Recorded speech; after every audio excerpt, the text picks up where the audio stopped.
ಅನಂತನಾಮಧೇಯಾಯ ಸರ್ವಾಕಾರಪ್ರದಾಯಿನೇ ಸಮಸ್ತಮಂತ್ರವಾಚ್ಯಾಯ ವಿಶ್ವೈಕಪತಯೇ ನಮಃ. ರಾಮಾಯ ರಾಮಭದ್ರಾಯ ರಾಮಚಂದ್ರಾಯ ವೇದಸೆ ರಘುನಾಥಾಯ ನಾಥಾಯ ಸೀತಾಯ ಪತಯೇ ನಮಃ. ಗುರುಬ್ರಹ್ಮ ಗುರುರ್ವಿಷ್ಣು ಗುರುರ್ದೇವೋ ಮಹೇಶ್ವರಃ ಗುರು ಸಾಕ್ಷಾತ್ ಪರಬ್ರಹ್ಮ ತಸ್ಮೈ ಶ್ರೀ ಗುರವೇ ನಮಃ. ಮಾತೃದೇವೋ ಭವ, ಪಿತೃದೇವೋ ಭವ, ಆಚಾರ್ಯ ದೇವೋ ಭವ, ಅತಿಥಿ ದೇವೋ ಭವ. ಪ್ರಪ್ರಥಮವಾಗಿ ಇಂದು ಬಾಲರಾಮನ ಪ್ರತಿಷ್ಠೆಯ ದಿನ. ಡೇಟ್ ಪ್ರಕಾರ ಯಾವುದೇ ಪ್ರಕಾರ ಇರಲಿ, ಪ್ರತಿಷ್ಠೆಯ ದಿನ ಬಹಳ ಒಂದು ಸಂತೋಷ. ನಮ್ಮ ವಾಗೀಶ್ವರಿ ಡಾಕ್ಟರ್ ವಾಗೀಶ್ವರಿ ಶಿವರಾಮ ಅವರು ಆದರೆ ಸ್ವಲ್ಪ ನಾನನ್ನು ಚೇಂಜ್ ಮಾಡುವಂತಿದ್ದೇನೆ. ಡಾಕ್ಟರ್ ವಾಗ್ಮೇಶ್ವರಿ ಶಿವರಾಮ್ ಅಂತ ನಿಮಗೊಂದು ಬಿರುದು ಕೊಡುವ ಪ್ರಕಾರ ವಾಗ್ಮೇಶ್ವರಿಯಲ್ಲಿ ವಾಗ್ಮಿಕೆ ಸೇರ್ಕೊಂಡು. ಹೌದು, ಅದು ಯಾಕಂದ್ರೆ ಅದಕ್ಕೆ ಕಾರಣ ಏನಂದ್ರೆ ಶತೇಶು ಜಾಯತೆ ಶೂರ ಸಹಸ್ರೇಶು ಚ ಪಂಡಿತ ವಕ್ತಾ ದಶಸಹಸ್ರೇಶು ದಾತಾ ಭವತಿ ವಾ ನ ವಾ. ಅಂದ್ರೆ ಶತೇಶು ಜಾಯತೆ ಶೂರ, ನೂರಕ್ಕೊಬ್ಬ ಧೀರ ಅಥವಾ ಶೂರ. ಸಹಸ್ರೇಶು ಚ ಪಂಡಿತ, 1 in 1000 is a wise man. ವಕ್ತಾ ದಶಸಹಸ್ರೇಶು, 10,000ಕ್ಕೊಬ್ಬ ವಾಗ್ಮಿ ಅಂತೆ.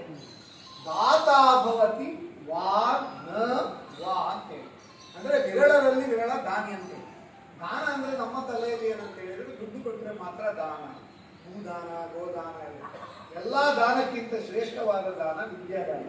ಈಗ ನೀವು ಮಾಡ್ತಾ ಇದ್ದದ್ದು ಕೂಡ ಇಷ್ಟು ವರ್ಷ ಕೆನರಾ ಕಾಲೇಜಿನಲ್ಲಿ ಉಪನ್ಯಾಸಕರಾಗಿ ಕೂಡ ಮಾಡಿದ್ದು ವಿದ್ಯಾದಾನ. ಅದರ ನಂತರ ನೀವು ಅನೇಕ ಪುಸ್ತಕಗಳ ಮುಖಾಂತರ, ಪ್ರವಚನಗಳ ಮುಖಾಂತರ ಕೂಡ ಆ ಒಂದು ವಿದ್ಯಾದಾನವನ್ನು ಒಂದು ಕಂಟಿನ್ಯೂ ಮಾಡಿದ್ದೀರಿ. ಅದಕ್ಕೆ ನಿಮಗೆ ನಮೋ ನಮಃ ಅಂತ ಹೇಳಲಿಕ್ಕೆ ಬಹಳ ಒಂದು ಹೆಮ್ಮೆ ಆಗ್ತದೆ.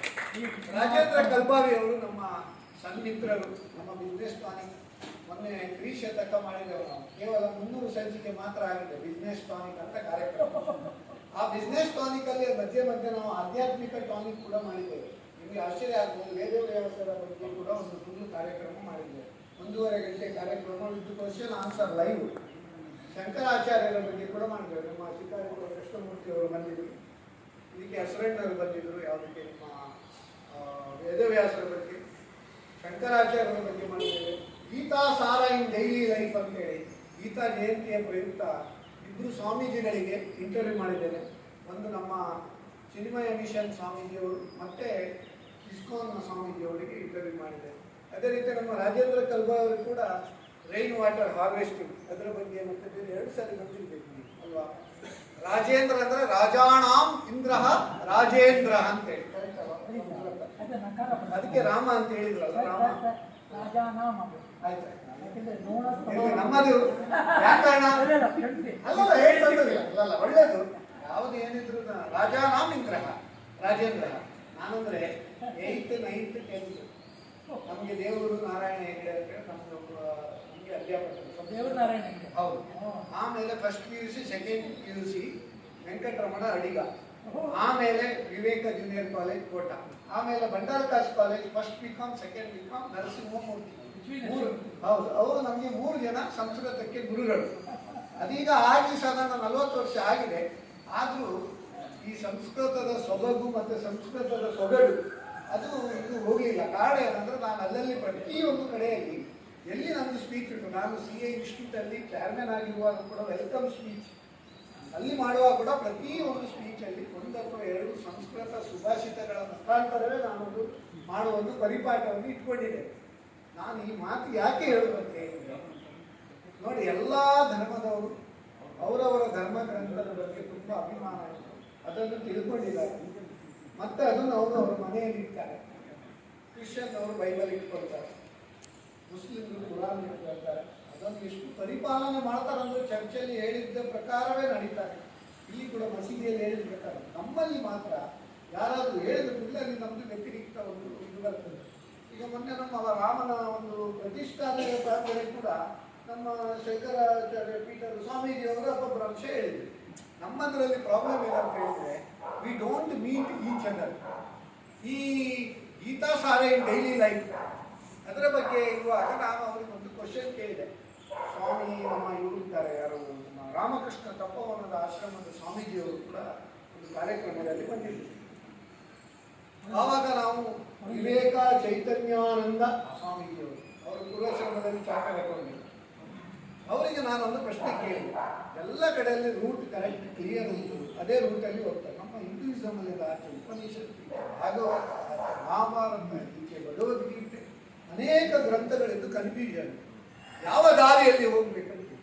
ಅದಕ್ಕೆ ಅವರು ಹೇಳಿದರು, ನೀವು ಯಾವ ದಾರಿಯಲ್ಲಿ ಬೇಕಾದ್ರೂ ಹೋಗಿ, ಕರೆಕ್ಟ್ ಅದೇ ದಾರಿಯಲ್ಲಿ ಹೋಗಿ ನೀವು ಗುರಿಯನ್ನು ತಲುಪ್ತೀರಿ ಅಂತ. ಸೊ ಅದರ ಒಂದು ಸಾರಾಂಶ ಅಂದ್ರೆ ಭಗವದ್ಗೀತಾ ಕಿಂಚಿದ ಗೀತ ಗಂಗಾಜಲವ ಕಣಿಕಾಪೀತ ಸಕೃದಲ್ಲಿ ಏನ ಮುರಾರಿ ಸಮರ್ಚ ಕ್ರಿಯತೆ ತೇನ ಯಮೇನ ಚರ್ಚಾ ಅಂತೇಳಿ. ಅಂದ್ರೆ ಭಗವದ್ಗೀತಾ ಕಿಂಚಿದ ಗೀತ, ಭಗವದ್ಗೀತೆ ಸ್ವಲ್ಪವಾದರೂ ಓದಿ, ಸ್ವಲ್ಪ ಓದಿ ಬಿಡುದಲ್ಲ, ಸ್ವಲ್ಪ ಓದಿ ಅರ್ಥ ಮಾಡ್ಕೊಳ್ಬೇಕು ಅಂತೇಳಿ. ಯಾಕೆ ಭಗವದ್ಗೀತೆ ಅಂದ್ರೆ ಇದು ಯಾರೋ ಆಥರ್ ಬರ್ತದಲ್ಲ, ಅದು ಸಂವಾದ ರೂಪದಲ್ಲಿ. ಅರ್ಜುನ ಡೌಟ್ ಕೇಳೋದು, ಕೃಷ್ಣ ಸಾಲ್ವ್ ಮಾಡೋದು. ಪ್ರತಿಯೊಂದು ನಮ್ಮ 5000 ವರ್ಷಗಳ ಮುಂಚೆ ಕುರುಕ್ಷೇತ್ರದಲ್ಲಿ ಹೇಳಿದ ಈ ಭಗವದ್ಗೀತೆ ಇಂದಿಗೂ ಕೂಡ ಪ್ರಸ್ತುತ. ನಮ್ಮ ನಿಜ ಜೀವನದಲ್ಲಿ ಯಾವುದೇ ಸಮಸ್ಯೆಗಳಿದ್ರೆ ಅದಕ್ಕೆ ಪರಿಹಾರ ಭಗವದ್ಗೀತೆಯಲ್ಲಿ ಉಂಟು. ಆದ್ರಿಂದ ನಾವು ಅದನ್ನು ಕಿಂಚಿದೀಕ ಸ್ವಲ್ಪವಾದರೂ ಓದಬೇಕು, ಓದಿದಂತೆ ಅನುಸರಿಸಬೇಕು.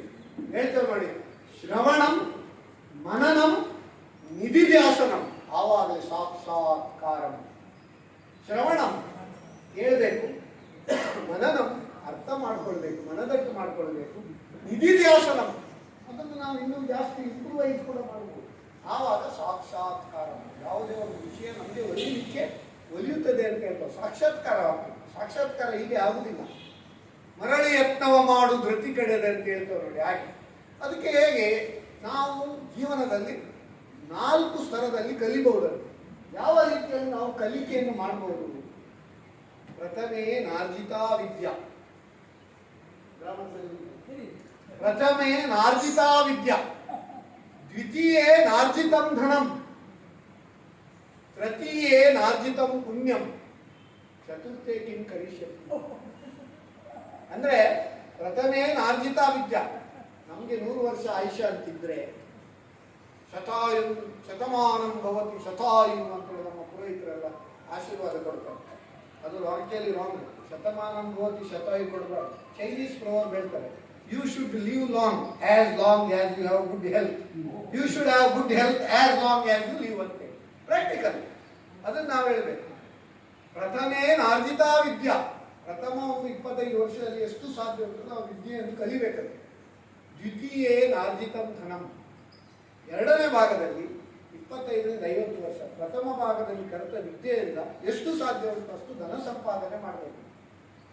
ತೃತೀಯೇ ನಾರ್ಜಿತಂ ಪುಣ್ಯಂ, ಪ್ರಥಮ ಭಾಗದಲ್ಲಿ ಮಾಡಿದ ಒಂದು ವಿದ್ಯಾರ್ಜನೆ, ದ್ವಿತೀಯ ಭಾಗದಲ್ಲಿ ಮಾಡಿದ ಧನಾರ್ಜನೆ, ಇದರಿಂದ ತೃತೀಯ ಭಾಗದಲ್ಲಿ ಪುಣ್ಯಾರ್ಜನೆ ಮಾಡಬೇಕಂತೆ.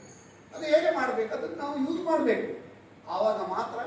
ಮಾಡದಿದ್ರೆ ಚತುರ್ಥೇ ಕಿಂ ಕರಿಷ್ಯತಿ, 4ನೇ ಭಾಗದಲ್ಲಿ ಏನು ತಾನು ಮಾಡೋದೇ ಸಾಧ್ಯ.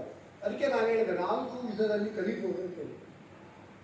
ಅಂದ್ರೆ ಆಚಾರ್ಯ ಪಾದಂ ಆದತ್ತೆ, ಗ್ರಾಮರ್ ತಪ್ಪಿದ್ರೆ ಹೇಳಿ, ಆಚಾರ್ಯ ಪಾದಂ ಆದತ್ತೆ, ಪಾದಂ ಶಿಷ್ಯ ಸ್ವಮೇಧಯ, ಪಾದಂ ಸ್ವಬ್ರಹ್ಮಚಾರಿಭ್ಯ, ಪಾದಂ ಕಾಲಕ್ರಮೇಣ ಚಾರು. ಅಂದ್ರೆ ಆಚಾರ್ಯ ಪಾದಮಾಗತ್ತೆ, ಕಾಲು ಭಾಗ ಆಚಾರ್ಯ ಮುಖೇನ ಗುರು ಮುಖೇನ ಕಲಿಬೇಕಂತೆ. ಪಾದಂ ಶಿಷ್ಯ ಸ್ವಮೇಧಯ, ಮುಂಚೆ ಹೇಗಿತ್ತು? ಟೀಚರ್ ಅಥವಾ ಮಾಸ್ಟರ್ ಕ್ಲಾಸಲ್ಲಿ ಪಾಠ ಮಾಡಿದ ಮೇಲೆ ಫ್ರೀ ಆದ ಕೂಡಲೇ ಲೈಬ್ರರಿಗೆ ಹೋಗಿ. ಈಗ ಯಾರಾದರೂ ಲೈಬ್ರರಿಗೆ ಹೋಗ್ತಾರ? ಎಲ್ಲ ಕ್ಯಾಂಟೀನ್ಗೆ ಹೋಗ್ತಾರೆ, ಅಲ್ಲಿ ಹರಟೆ ಹೊಡೆಯುವುದು, ಅಲ್ಲಿ ಬೇಡದೆಲ್ಲ ನೀವು ಹೇಳಿದಾಗೆ ಅದು ತಿನ್ನೋದು. ಅಲ್ಲಿ ಓದಿ ನಾವು ಟೆಕ್ಸ್ಟ್ ಬುಕ್ ಎಲ್ಲ ನೋಡಿ ಅದನ್ನು ನಾವು ಅರ್ಥ ಮಾಡ್ಕೊಳ್ಬೇಕು, ಇಂಪ್ರೂವೈಸ್ ಮಾಡಬೇಕು. ಪಾದಂ ಬ್ರಹ್ಮಚಾರಿಭ್ಯ, ಸಹಪಾಠಿಗಳೊಂದಿಗೆ ಡಿಬೇಟ್, ಡಿಸ್ಕಷನ್, ಸೆಮಿನಾರ್ ಇಂಥದರನ್ನೆಲ್ಲ ಭಾಗವಹಿಸಿ ಅದು ಜಾಸ್ತಿ ಮಾಡಬೇಕು. ಕಾಲವು ಕಾಲಕ್ರಮೇಣಕ್ಕೆ ನಾವು ಎಷ್ಟು ಕಲಿತರು ಜೀವನ ಪಾಠದ ಎದುರು ಯಾವ ಪಾಠವೂ ಇಲ್ಲ. ಅಂದ್ರೆ ನಾವು ಅನುಭವ, ಆ ಅನುಭವ ಪಾಠವೇ ನಮಗೆ ಒಂದು ಉತ್ತಮ ಪಾಠ ಆಗ್ತದೆ. ಇವತ್ತು ಬಹಳ ಒಂದು ಉತ್ತಮ ಒಂದು ಗ್ರಂಥ 108 ಚೈತನ್ಯದಾಯಿನಿ ಕಥಾಮಾಲ ನೀವು ರಚಿಸಿದ್ದೀರಿ. ಇದು ಚೈತನ್ಯದಾಯಕವಾಗಿ ಉಂಟು. ಯಾಕಂತೇಳಿ ನಿಮ್ಮ ಫಸ್ಟ್ ಒಂದು ವೆಲ್ಕಮ್ ಸ್ಪೀಚ್ನಲ್ಲಿ ಇಷ್ಟು ಚೈತನ್ಯ ಉಂಟು, ಮತ್ತು ಈ ಪುಸ್ತಕದಲ್ಲಿ ಇನ್ನೂ ಜಾಸ್ತಿ ಚೈತನ್ಯ ಉಂಟು ಅಂತೇಳಿ ನಾನು ಎಣಿಸ್ತೇನೆ. ನಿಮ್ಮ ಮುಂಚಿನ ಪುಸ್ತಕ ಕೂಡ ನಾನು ಖರೀದಿ ಮಾಡಿದ್ದೇನೆ. ಮತ್ತೆ ಎಲ್ಲರೂ ಒಳ್ಳೆದಾಗ್ಲಿ ಹೇಳುವುದಲ್ಲ, ನಾನೇನಂದ್ರೆ ಈ ಒಂದು 10 ಪುಸ್ತಕ MRP ರೇಟಲ್ಲಿ ಈಗ ನಾನು 10 ಪುಸ್ತಕ ನಾನು ಪರ್ಚೇಸ್ ಮಾಡ್ತೇನೆ. ಇವಾಗಲೇ ಹಣ ಕೊಡ್ತೇನೆ. ಯಾವುದೇ ಪುಸ್ತಕ ಬರೀರಿ ನೀವು, 10 ಪುಸ್ತಕ ನನ್ನ ಹೆಸರು ನಾನು ಮತ್ತೆ ಅವರು ಬೇರೆಯವರಿಗೆ ನಾನು ಕೊಡ್ತೇವೆ. ಸೊ ಇಂಥ ಒಂದು ಸಂದರ್ಭದಲ್ಲಿ ಈ ಒಳ್ಳೆಯ ಒಂದು ಕಾರ್ಯಕ್ರಮ, ಇಂಥ ಕಾರ್ಯಕ್ರಮಕ್ಕೆ ಈ ಒಂದು ಯಾವುದೇ ಒಂದು ಕಾರ್ಯಕ್ರಮ ಮಾಡುವಾಗ ಯಾರು ಮಾಡುದು, ಎಲ್ಲಿ ಮಾಡುದು, ಮತ್ತೆ ಯಾವಾಗ ಮಾಡುದು, ಯಾರು ಮಾಡುದು?